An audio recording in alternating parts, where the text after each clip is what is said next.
Booyah. The New Orleans Saints made the exact right selection that they needed to make in the 2024 NFL Draft, and now not only have they set up Derek Carr to be protected, but Alvin Kamara could potentially have one of his best seasons in a New Orleans Saints uniform, with Taliese Fuaga leading the way. We got all of that and a little bit of lanyard for you on today's episode of Locked On Saints.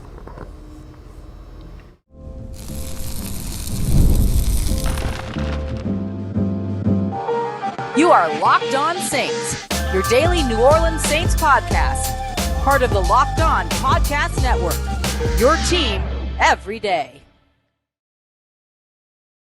What is good, Who Dat Nation and Who Dat family? Welcome into another episode of Locked On Saints live here. I am your host, Ross Jackson, your New Orleans Saints expert, New Orleans native, and credentialed member of the media covering those New Orleans Saints as a senior writer and reporter over at Saint News Network. And on today's live draft reaction, the New Orleans Saints select Oregon State offensive tackle Taliese Fuaga. And in getting that done, they have now set themselves up for success in 2024 with an offensive line that's a major question mark. We're going to take a look at what the New Orleans Saints should do next going into tomorrow's selections in round 2 and round 3, potentially, if they move up or move back into that. We're also going to be taking a look at things like we'll take a look at what the starting offensive line might look like in 2024. And we're going to start it all off, of course, with the pick, Fuaga, which is a fantastic selection for the New Orleans Saints. And exactly what my good friend John Hendricks is about to pass behind me, and I knew were going to happen. We love this selection, right? Yeah, look, we called it, right? I mean, this has been Ross's guy for a bit, right? And so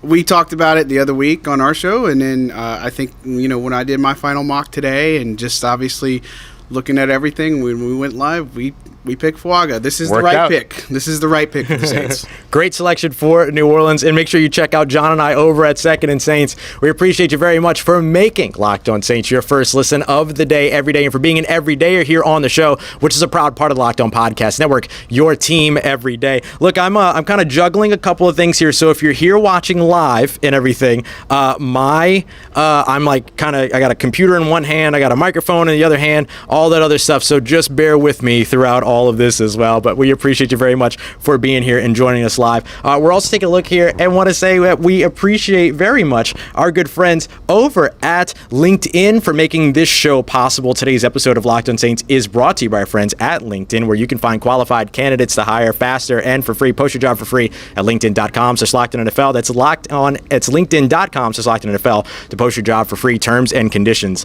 apply. Look, this is a selection that we've been looking forward to here for quite a while for the New Orleans Saints. Exactly what it is that they needed, which was to work on getting their offensive line shored up, of course, with the big question marks around the development of Trevor Penning, but also the big question marks in terms of what we're looking at for the future of Ryan Ramczyk, who might be medically unavailable for the 2024 season and potentially medically unavailable to continue his career.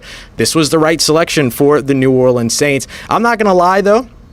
I really kind of like the idea of the team going for Dallas Turner in the first round. Y'all know how much I love Dallas Turner in this draft. But look, this is what the New Orleans Saints needed and exactly what they needed to do. You heard John say it as well, that this was the right selection for New Orleans. And I think that this really helps the New Orleans Saints out big time in terms of being able to address their offensive line for 2024, but also for the future moving ahead. This is exactly what the Saints needed in terms of having a guy that's got some elite traits, elite aggression, all of those other pieces when it comes to holding up over on that right side of the offensive line, which ends up putting you in a situation where you're going to be going up against a lot of premier talent over on that side. So definitely something to watch out for when we get into Fuaga's rookie season. We spoke to him via Zoom after the selection was made. He talked about his comfort playing on the right side and on the left side as well. Talked about his comfort moving inside, and also talked a lot about his comfort fitting into the system. And this is where I was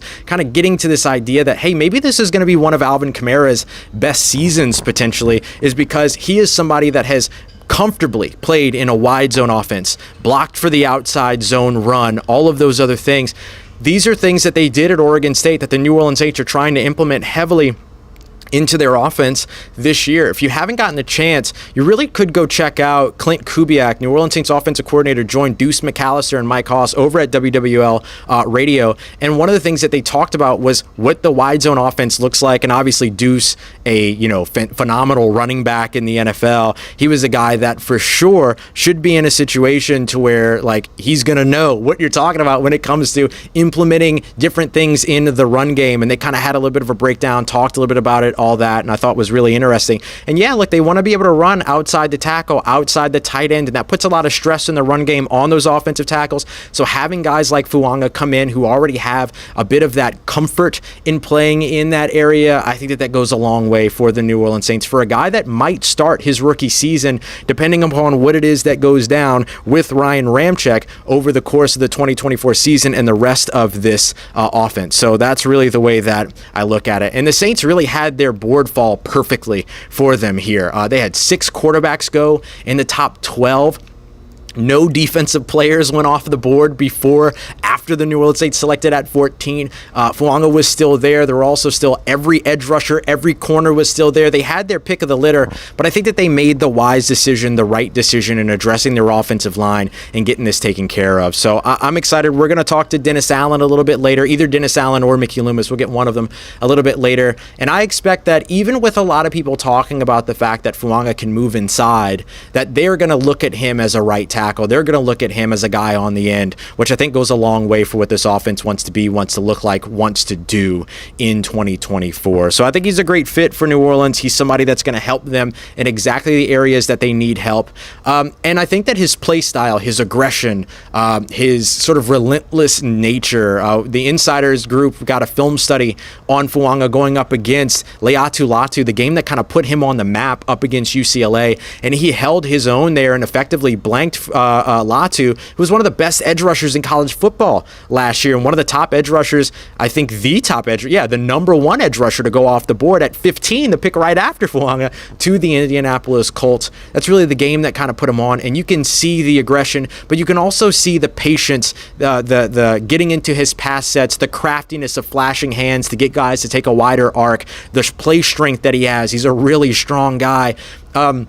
The 33 and 1/8 inch arms, I think, is something that you're probably going to hear a lot about. I don't think that's going to be an issue. Ryan Ramczyk came in with 33 and 3/4 inch arms. A little bit, of a difference, obviously, between an eighth and 3/4, but I don't think that you're putting yourself in a situation here to where you're at detriment because of arm length or anything like that. So I really like this fit for New Orleans. I'm excited that they made this selection, and I think that this is exactly what it is that they needed, even though I would have been tempted by the edge rushers. I'm not going to lie. I definitely would have been tempted. Coming up next, we're going to be taking a look at what the New Orleans Saints offensive line might look like in 2024. What's the future of Ryan Ramczyk? And, of course, does Trevor Penning have an opportunity to move around, or do you keep him at left tackle with Fuaga holding on to the right tackle spot if Ramczyk's not ready to go? And if that's the case, what do you do on the interior? Much more to come as we continue on with today's episode of Locked On Saints, part of Locked On Podcast Network, your team every day.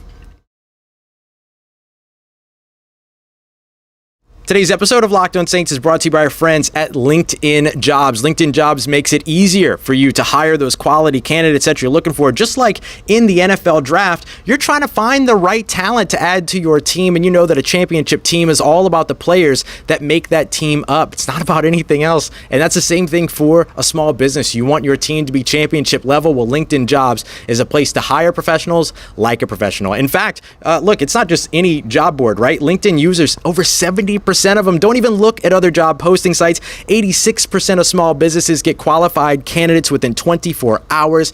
LinkedIn is awesome and definitely the place that you should go. 2.5 million small businesses use LinkedIn for hiring. So post your job for free today at linkedin.com/lockedonnfl. That's linkedin.com/lockedonnfl to post your job for free. Terms and conditions apply.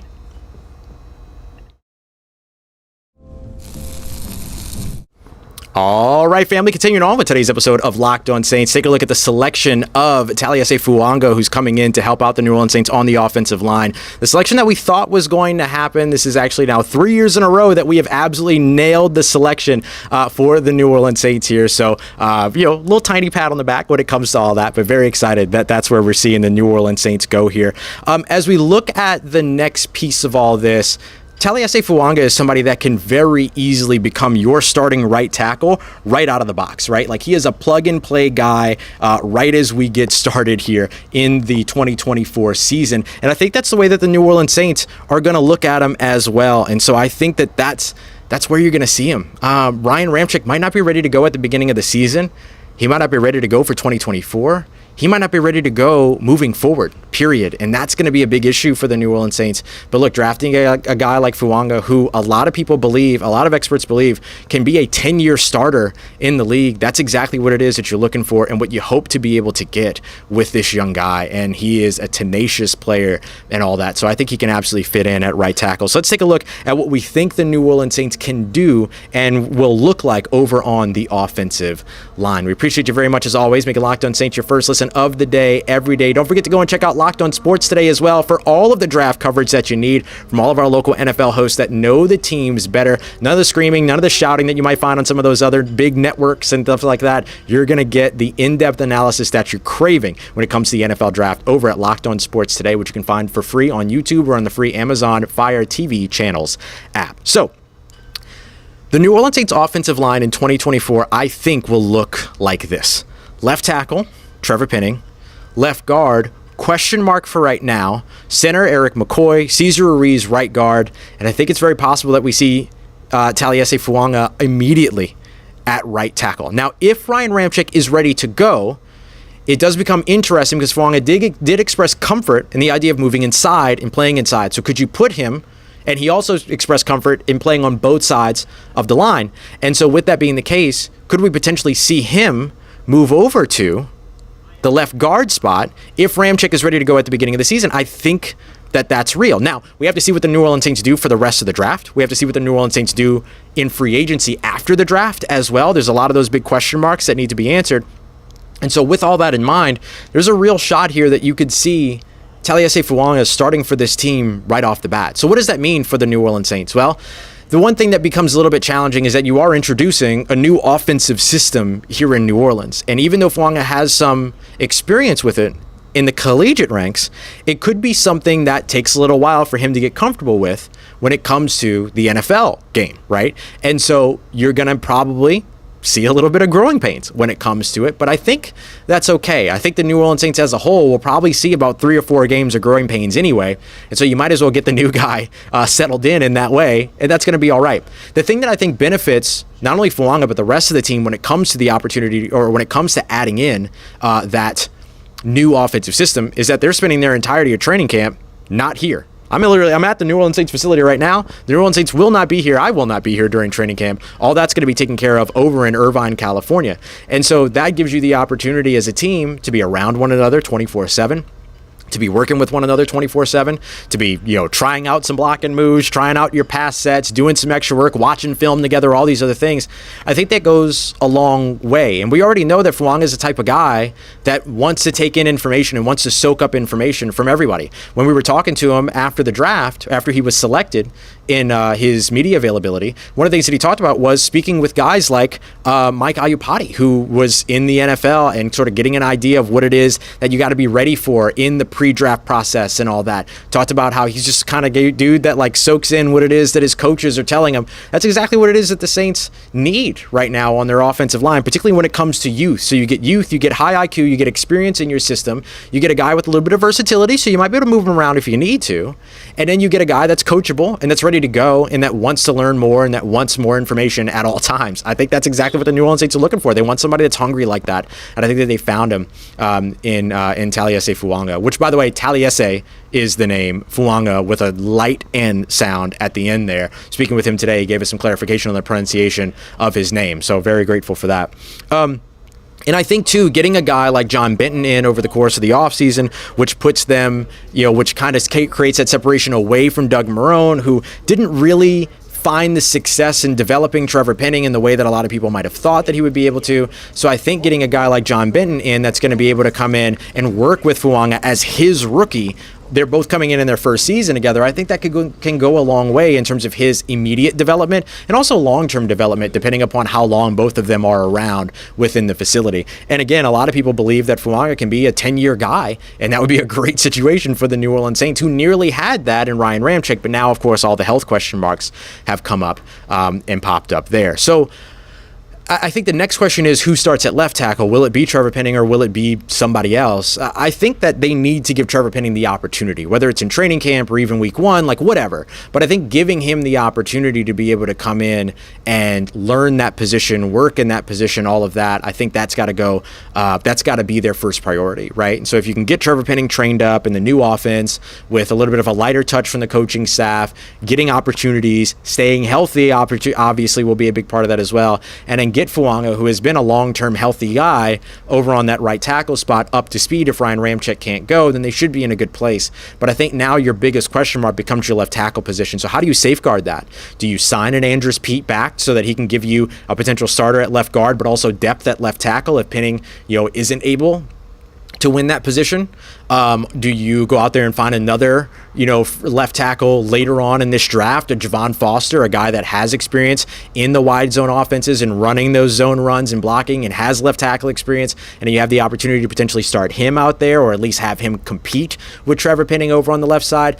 I think there's a little bit of all the above. I don't think the Saints are done at offensive line in this year's draft. They need help at left guard after the retirement of James Hurst, which Jeff Ireland, by the way, did confirm what it was that we suspected here on the show, that the New Orleans Saints knew about James Hurst's retirement for some time. I think that was evidenced in the pay cut that he took, the pay reduction that he took earlier on this season before free agency. If nothing else, they were aware that he was at least contemplating it when they made that move with him. So I do think that that's something to consider too. You got to figure out your left guard spot. You still got to figure out your left tackle spot, and then now you're at least safeguarded at your right tackle spot, which I think goes a long way.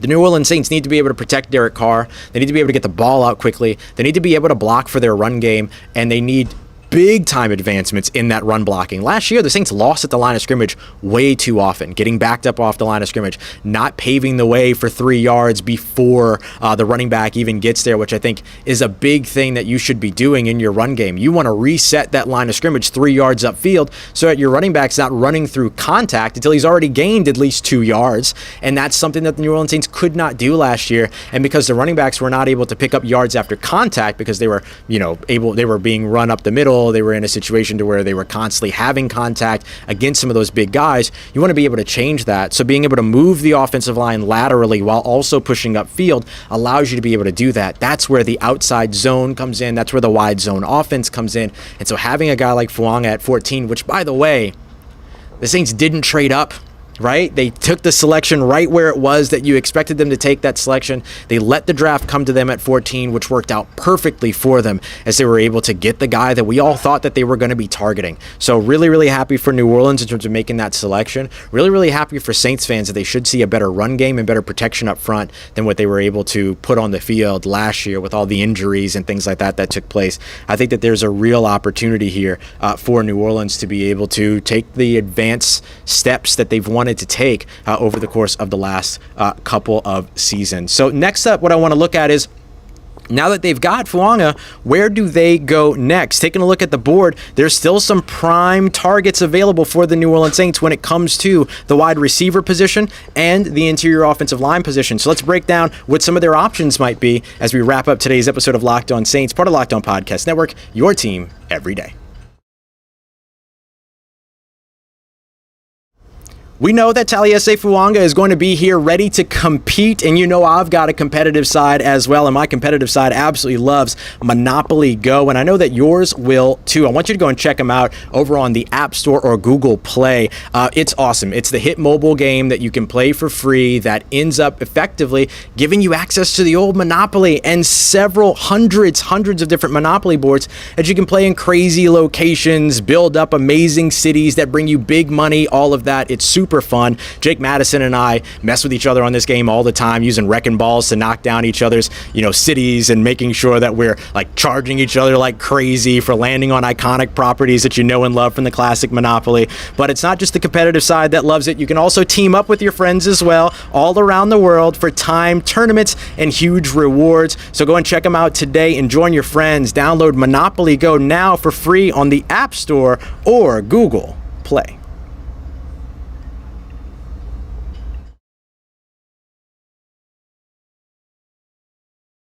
Let's get it, Who Dat Nation. The New Orleans Saints had the board fall perfectly for them in round one. Will we see the same thing in round two? It's certainly looking like it. The New Orleans Saints looking like they're in good shape here as the end of the first round begins to wrap up. Big thank you to everybody that's joining us live, everybody that's joining us later, everybody that's been here for a while, everybody that's joining us new. Really appreciate you being here and hope that you'll stick around as we continue on throughout the rest of our draft coverage here on Locked On Saints. Really appreciate everybody being here. We got nearly 200 in the live chat. So dope for like a random, well, not a random Thursday night, draft night. We appreciate you very much for coming through. So the most recent selection that I've got right now is Xavier Worthy heading to the Kansas City Chiefs. That's the first wide receiver that we've seen off the board since, of course, the big three went off the board earlier in Marvin Harrison Jr., Malik Neighbors, and then, of course, Rome Odunze. What a draft by the Chicago Bears so far, by the way.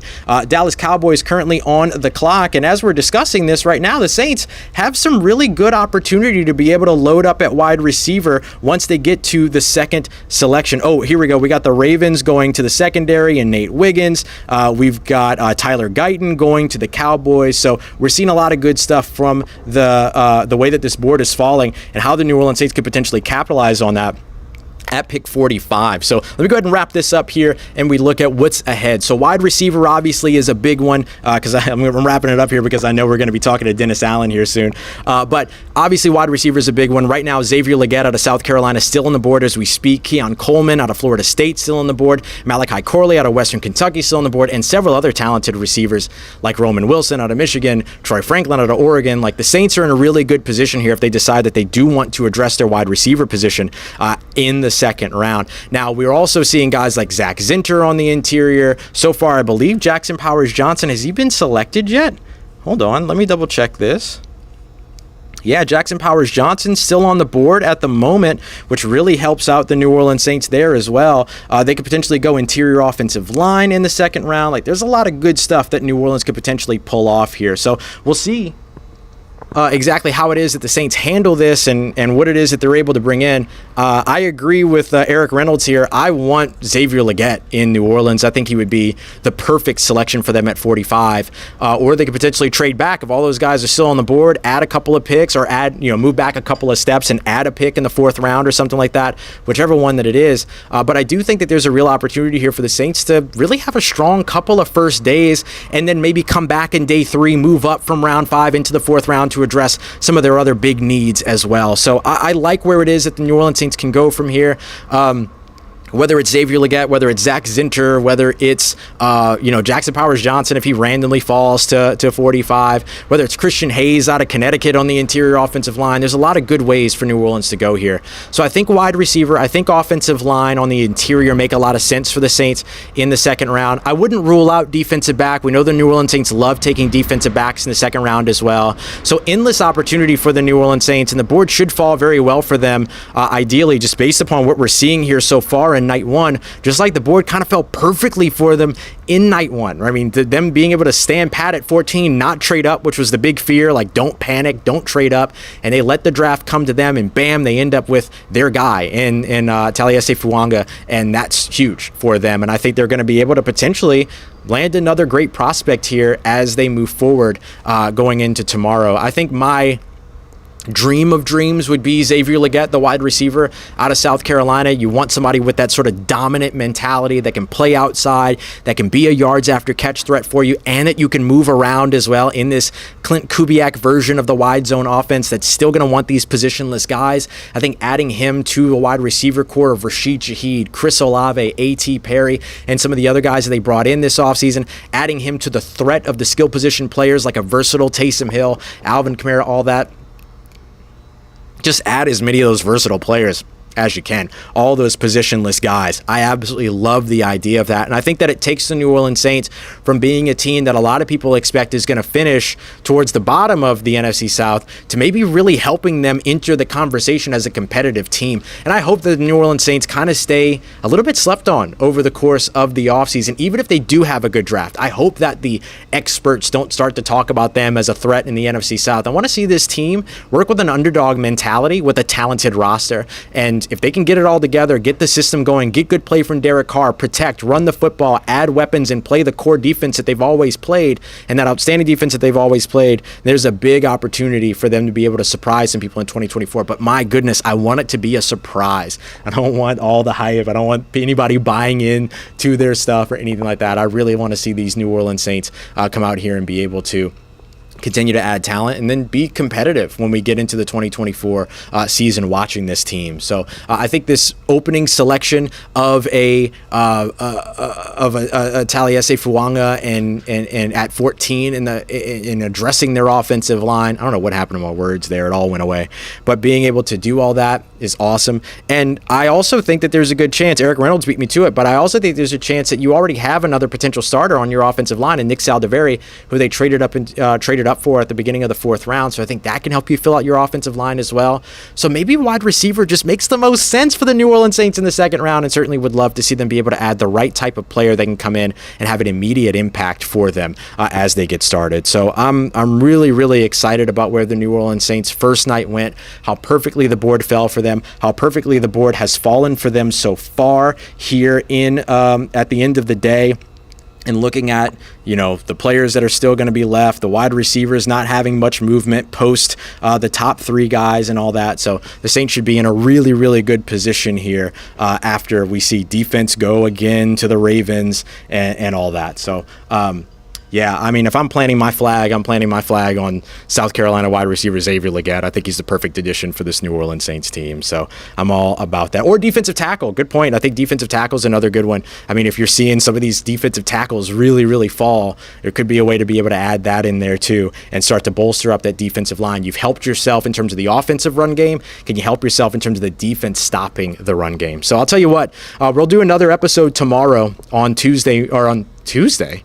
What's wrong with me? On Friday morning, I'm just so excited. I love my job. On Friday morning, in looking at another mock draft for this team and where that can go, that'll probably be like Friday, like noon or so. I'll drop that, and we'll just continue on, starting with Taliese Fuaga, looking at the board as it is, and continuing it through just for day two to take a look at some of the like 3 best options for the New Orleans Saints in the 2nd round. We'll break all that down in tomorrow's episode. Oh yeah, A.D. Mitchell's another good one out of Texas, of course, that could potentially be there. We'll see how it all goes. So really, really good stuff for New Orleans here to kick off the draft. Excited about their direction so far, and I think the New Orleans Saints should be excited about their direction here thus far as well. Very excited to see how things go tomorrow. Thank you very much for coming through for a live episode of Locked On Saints post-draft out here at the New Orleans Saints facility. Going to go in and chat with Dennis Allen, Mickey Loomis, whoever it is that we get here, and get an idea of where it is that the New Orleans Saints might be going next and what they see in terms of the future for Taliese Fuaga, and I will get you those updates tomorrow afternoon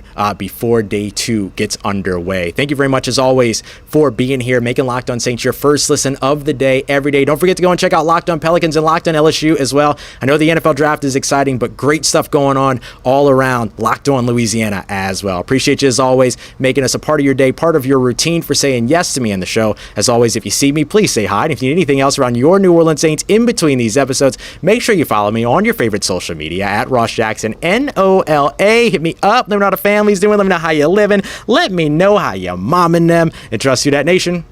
I'll holla at you.